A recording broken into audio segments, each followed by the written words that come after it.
consciousness is developing which sees the Earth as a single organism and recognizes that an organism at war with itself is doomed. We are one planet.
En combat, la distance définit l'espace que vous allez mettre entre vous et votre adversaire en fonction de ses actions, de votre intention ou d'une situation qui se présente au cours du combat. Dans notre école, nous distinguons 4 distances.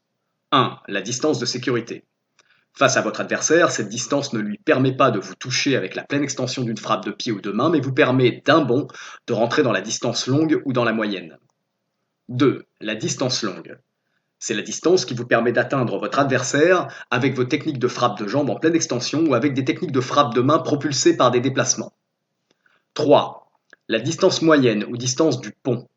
C'est la distance qui vous permet d'atteindre principalement votre adversaire avec vos mains, les bras en pleine extension. Cela sous-entend qu'à cette distance, effectuer des coups de pied est encore possible mais dangereux au-dessus du niveau de la ceinture. Les coups de pied dans les jambes et les coups de genoux au corps, si autorisés, sont à privilégier. 4. La distance courte. C'est la distance des saisies ou de la lutte. Les techniques de frappe de main sont réalisables en semi-extension, les techniques de frappe de coude et d'épaule, si autorisées, sont de rigueur, les coups de genoux sont possibles mais peuvent entraîner un déséquilibre ou une saisie de la jambe de frappe, les coups de pied n'ont plus assez d'espace pour se déployer. Le travail de la distance en combat implique l'exploration de plusieurs thèmes et paramètres. Grand 1. Les déplacements, les postures de combat et leurs différentes applications. Petit 1. Les déplacements. Les déplacements constituent l'essence du travail de la distance. Pour être efficace, un déplacement doit valider au moins 2 paramètres sur les 5 suivants. 1. Modifier la distance. 2. Réduire la pression exercée par l'adversaire ou augmenter la pression sur l'adversaire. 3. Contribuer à rendre les techniques de combat puissantes. Assister mécaniquement les techniques. 4. Modifier l'angle d'attaque. 5. Armer une technique. Premier déplacement, le pas glissé avant. Employé pour casser la distance en un bond, le pas glissé permet une propulsion du corps vers l'avant en une seule syllabe de temps. Il permet également à vos pieds de ne pas se rapprocher l'un de l'autre, ce qui, en cas de contre, entraînerait facilement votre déséquilibre. Lors de ce déplacement, la jambe arrière fonctionne comme un piston et la colonne vertébrale comme un ressort. Ce déplacement est bien entendu destiné à augmenter la pression sur l'adversaire tout en assistant les techniques utilisées pour le faire. Le pas glissé arrière. Employé pour effectuer un retrait en un bond sur une seule syllabe de temps, le pas glissé en arrière n'entraîne pas de rapprochement des pieds et arme directement la jambe arrière pour une nouvelle propulsion en contre-attaque. Il libère également la jambe avant pour une éventuelle frappe. En augmentant la distance entre les combattants, ce déplacement a pour fonction principale de réduire la pression exercée par l'adversaire. Les pas glissés latéraux. Employés pour sortir latéralement en un bond de la ligne d'attaque, les pas glissés latéraux n'entraînent pas de croisement des jambes. Un croisement des jambes offre une opportunité de balayage pour l'adversaire. Grâce au pivot du buste exécuté simultanément avec et dans la direction du premier pas du déplacement, un pas glissé latéral arme directement une contre-attaque de poing. Ces déplacements éliminent la pression adverse et modifient l'angle d'attaque. Le pas chassé avant. Employé à longue distance pour feinter en simulant une attaque, armer un pas glissé ou un coup de pied frontal avant, le pas chassé a pour fonction de casser la distance. Lorsqu'il est sauté, il assiste principalement les frappes du pied avant. Le pas chassé arrière. Il permet un retrait rapide de la jambe avant et, par rapport au pas glissé arrière, il permet un retrait plus ample du bas du buste. Il augmente la distance, réduit la pression adverse et arme la jambe arrière pour une nouvelle propulsion ou un coup de poing direct, jab ou cross. Le pas en avant. Il permet de casser la distance sur une longue amplitude en changeant de garde. Il modifie donc principalement l'angle d'action et maintient la pression sur l'adversaire. Le retrait ou pas en arrière. Il permet d'inverser la garde en réduisant la pression exercée par l'adversaire. Il modifie donc l'angle d'action. Il nourrit la puissance de la hanche dès que le pied qui recule s'enracine dans le sol. On s'en sert donc pour armer et propulser une contre-attaque.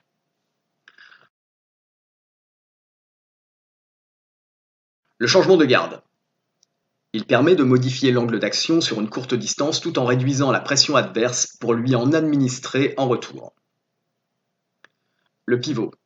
Il casse la distance même si, dans ce cas, c'est l'avancée de l'adversaire qui aboutit à ce résultat. Il modifie l'angle d'action, élimine la pression adverse, alimente un jab ou un crochet avant.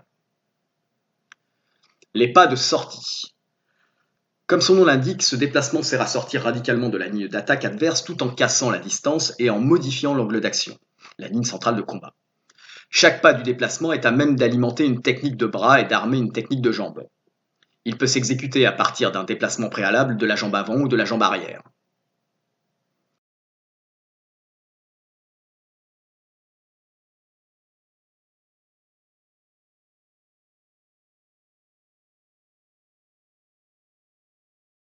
Le pas d'insertion. Il modifie la ligne centrale de combat pour offrir un angle favorable à l'insertion d'une jambe entre celle de l'adversaire. Il arme bien entendu une technique de projection, de poussée ou de balayage et propulse l'une des deux hanches afin que les techniques qui en découlent soient puissantes et explosives. Comme le pas de sortie, le pas d'insertion peut s'effectuer à partir du déplacement préalable de la jambe avant ou de celui de la jambe arrière. Le switch. Il arme et ajuste la distance d'un coup de pied de la jambe avant. Petit 2. Les postures basiques de combat. Elles vous permettent de préparer ou de mener des actions martiales cohérentes. Elles sont le résultat d'un placement et donc d'un déplacement. L'essence du travail de la distance se trouve dans les déplacements et connaître la meilleure posture à adopter pour mener une action à bien nous permet de déterminer le déplacement adapté et la distance à observer. Un déplacement introduit une posture. Une posture peut introduire une autre posture. Une posture peut introduire un déplacement. Les postures basiques les plus employées dans le combat libre sont Seul-Yopu, la position 4-6. Cela signifie que dans cette position, le poids du corps est à 60% sur la jambe arrière et 40% sur la jambe avant. C'est la posture de garde la plus couramment employée dans les arts martiaux chinois traditionnels. Sa configuration mécanique nous permet d'avoir de la stabilité et de la mobilité. En effet, Seul-Yopu nous offre la possibilité de bondir en avant, en arrière ou sur les côtés. Dans cette posture, la jambe arrière agit comme un piston et la colonne vertébrale comme un ressort. Toutes les actions de propulsion sont facilitées par cette position, ce qui en fait la position de garde idéale. Son rôle dans la gestion de la distance est de permettre toutes les actions de propulsion. Mapu, la posture du cheval, plus couramment nommée cavalier.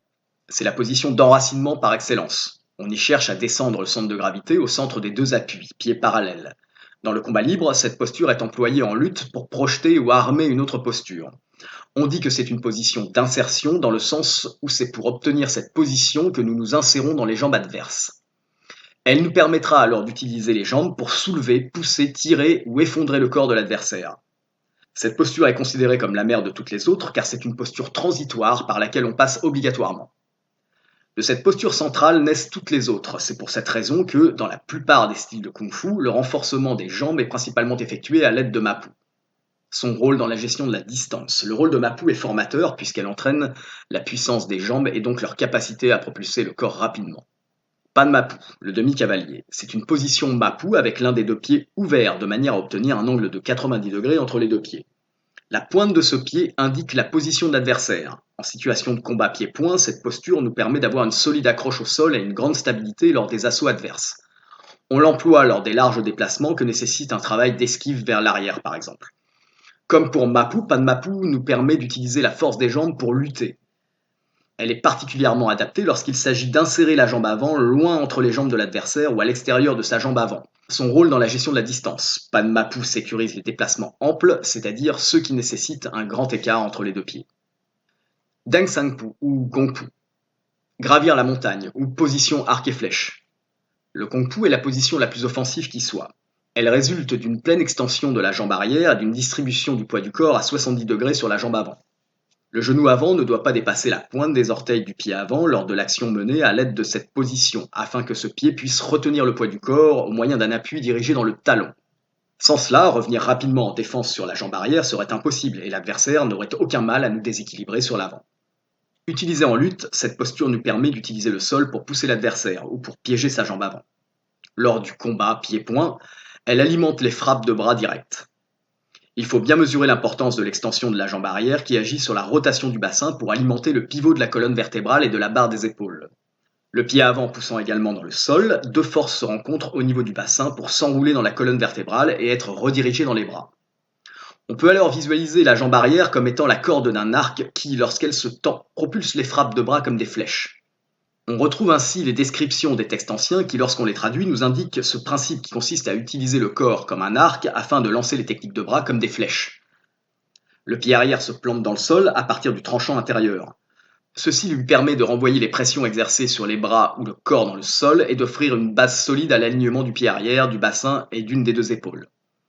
Lorsque le pied arrière n'a plus la nécessité de se planter dans le sol pour soutenir une résistance adverse et lorsque l'allonge maximale des bras est possible, le talon du pied arrière se décolle pour offrir à la balle du pied l'opportunité de finaliser la poussée ou la propulsion du corps. Le kung-fu inversé.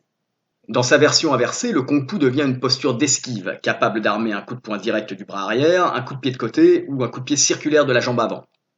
En lutte, il nous permet de barrer la route aux jambes adverses en les repoussant avec l'arrière de la cuisse de la jambe tendue. Shunjibu ou Shupu, la fausse posture ou le pas vide. Cette posture engendre le transfert de la totalité du poids du corps sur la jambe arrière. Contrairement à la posture du karaté Goju-Ryu, que l'on nomme posture du chat en référence à Gogen Yamaguchi, le pas vide, dans la plupart des styles chinois, se fait avec la sortie de la hanche de la jambe légère, celle qui ne s'appuie pas au sol. Utilisée en pied-point pour effectuer un retrait et armer une propulsion vers l'avant ou un coup de pied, cette posture peut également être utilisée en lutte pour entraîner l'adversaire vers l'avant ou le déséquilibrer à l'aide de la jambe légère. Tsopanpu, le pas croisé. Il est utilisé pour sortir d'un axe d'attaque. Il nous permet également d'entrer dans les attaques circulaires de l'adversaire et peut dans certains cas constituer un pas d'insertion pour un balayage. Il permet aussi de venir écraser un poplité pour maintenir un adversaire au sol. Chilongpu, chevaucher le dragon. Chilongpu est une posture d'enracinement classique, employée lors des déplacements propulsés vers l'avant ou les côtés. Cette position assure force et stabilité, pour pousser et soulever, que cela soit pour projeter vers l'arrière ou vers l'avant. Jinji-duli, le coq d'or se tient sur une patte. Jinji-duli sera employé lorsque votre jambe avant sera attaquée. Simple esquive ou blocage à l'aide du côté du tibia, Jinji-duli peut également exercer un point d'appui sur une jambe adverse pour la freiner ou la repousser. Grand 2. Les esquives et la manière d'en tirer profit. Les esquives sont automatiquement liées au travail de la distance. Bien entendu, la distance n'est pas le seul paramètre modifié par une esquive, mais c'est celui qui nous préoccupe principalement lors de notre 3e niveau d'apprentissage du Sanshou dans l'école Wudé. Dans les arts martiaux chinois, nous cherchons constamment à tirer profit de la moindre de nos actions. Pour tirer profit d'une esquive, il faut d'abord saisir les éléments mécaniques qu'elle entraîne et sentir comment les exploiter. Petit 1, l'esquive frontale. L'esquive frontale est composée du déplacement du pied arrière en arrière, d'une propulsion du haut du dos vers l'arrière et d'un glissement du pied avant vers l'arrière également. La colonne vertébrale s'arme comme un ressort qui s'écraserait avant de bondir. Cette esquive nous permet d'augmenter l'espace entre notre visage visé par l'adversaire et la technique qu'il utilise pour le toucher. Entraînant le poids du corps sur la jambe arrière, elle libère la jambe avant et peut, de ce fait, nous permettre d'intercepter l'avancée ou l'élan adverse au moyen d'un coup de pied frontal. Elle nous permet également de tirer profit de l'appui arrière et de l'armement de la colonne vertébrale pour repropulser puissamment le corps en avant ou du côté de la jambe avant pour contre-attaquer ou sortir de la ligne d'attaque adverse. Il faut pour cela que lors du retrait, les fesses ne dépassent pas le milieu du mollet de la jambe arrière, sinon il serait impossible de revenir sur l'avant. Petit 2. L'esquive latérale ou partielle. À même de casser la distance ou au contraire de l'augmenter, l'esquive latérale entraîne un pivot du buste. En effet, celui-ci s'oriente dans la direction que prend le visage lorsqu'il sort de la ligne d'une attaque frontale adverse. On peut donc esquiver du côté de la jambe avant ou du côté de la jambe arrière et amener l'une de ces deux jambes à effectuer un petit pas d'ajustement si l'équilibre général du corps est mis à mal par un trop grand mouvement de la tête. Le pivot du buste est l'élément dont nous pouvons immédiatement tirer profit lors du déplacement. En effet, ce pivot propulse automatiquement l'une des deux épaules en avant et peut, de ce fait, Alimenter n'importe quelle technique de bras. Si une épaule avance, l'autre recule, ce qui signifie qu'elle s'arme. L'esquive latérale peut donc propulser ou armer des techniques de bras, mais également propulser une frappe circulaire ou latérale de jambe, puisqu'elle entraîne le poids du corps sur l'une des deux pour libérer l'autre. Petit 3. Le bob and weave. À même de casser la distance ou au contraire de l'augmenter, cet arc de cercle effectué avec la tête sollicite l'ensemble du corps afin de passer sous une attaque circulaire haute. Comme le fait l'esquive latérale, le bob and weave entraîne généralement un déplacement de la jambe avant ou de la jambe arrière en fonction de la direction que prend la tête pour passer sous la frappe. Nous pouvons donc exploiter le mouvement du buste pour propulser une attaque de bras qui se trouve du côté de l'épaule qui avance, idéalement un uppercut puisque le corps remonte, et armer une autre frappe de bras du côté de l'épaule qui se retire. Ici aussi, l'une des deux jambes se libère lors du transfert du poids et peut de ce fait attaquer circulairement ou latéralement. Grand 3. L'évaluation des distances. L'évaluation des distances de combat émane du ressenti et donc d'une expérience de la pratique avec de nombreux adversaires de gabarits différents. À l'entraînement, il est nécessaire de s'exercer à se connaître en termes de gestion des distances, mais également à être capable d'appliquer nos actions en fonction de l'allonge et du timing adverse. Il faut donc être capable de mettre en place les exercices spécifiques qui nous permettront de travailler les différents paramètres qui composent ce vaste thème qu'est la gestion de la distance. Ces exercices doivent se succéder sur une échelle graduelle logique des niveaux de difficulté. Petit 1. L'évaluation des distances de sécurité. Entre parenthèses, maintenir la distance. Face au déplacement de l'adversaire. Exercice 1. L'adversaire se déplace dans tous les sens comme s'il cherchait à avancer sur nous, à reculer face à notre pression ou à nous contourner. Nous devons le suivre en maintenant le mieux possible notre distance de sécurité. Exercice 2. Les deux combattants cherchent chacun à briser la distance de sécurité par leur déplacement et ils doivent bien entendu chacun maintenir leur distance de sécurité. Exercice 3. On tend une corde de la longueur de la distance de sécurité d'un des deux combattants au niveau de leur ceinture. Ce combattant devra alors maintenir au mieux sa distance de sécurité par rapport au déplacement adverse en évitant que la corde ne se détache par surextension ou ne touche le sol en son centre par sous-extension. Exercice 4. Face aux frappes de poing de l'adversaire. Il suffit de s'entraîner régulièrement à maintenir sa distance de sécurité face aux attaques de poing adverses. Bien entendu, l'adversaire a pour consigne de vous faire travailler et non de vous détruire. Comme vous n'avez pas le droit de frapper en retour, il doit régulièrement vous permettre de vous recentrer pendant l'exercice, comme si vous l'aviez repoussé. Exercice 5. Face aux frappes de pied de l'adversaire. C'est le même exercice que celui décrit précédemment, mais l'adversaire n'attaque ici qu'avec les jambes. Petit 2. L'évaluation de la distance de portée de nos propres techniques.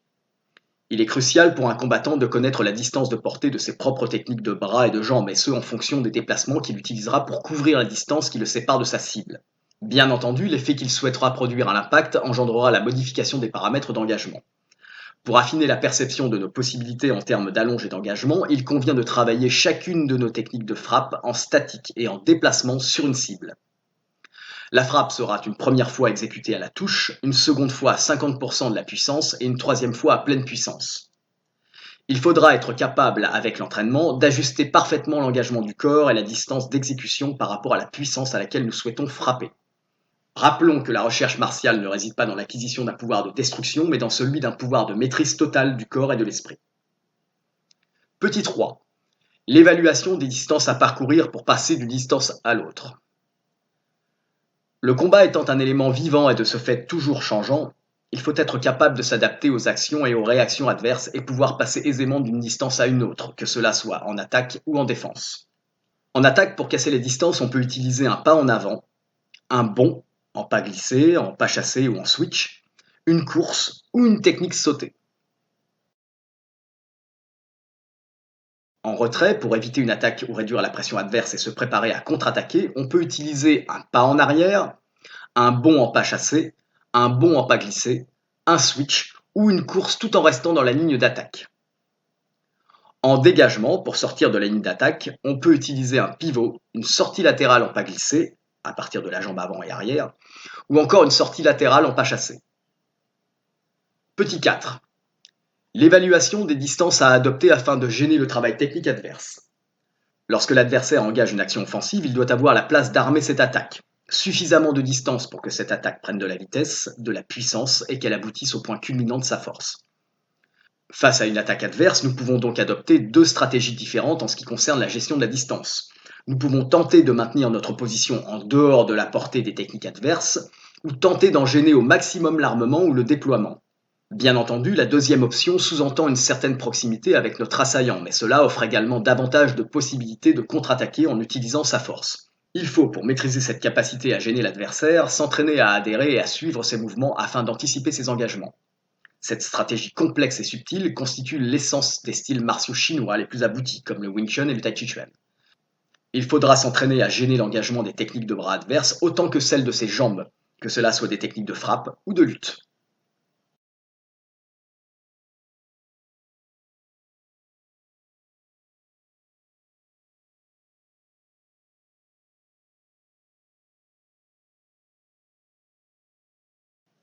Grand 4. Créer la distance. Il s'agit de mettre l'adversaire à une distance souhaitée afin de pouvoir réaliser une technique ou d'en maximiser l'efficacité. Ceci peut se faire au moyen d'une frappe, d'une feinte, d'une poussée ou d'une traction. Bien entendu, deux contextes sont à prendre en compte dans ce travail. Le contexte du pied-point et le contexte de la lutte. Petit 1. Créer la distance en pied-point. Avec une frappe. Avec une feinte. Petit 2. Créer la distance en lutte. Avec une poussée.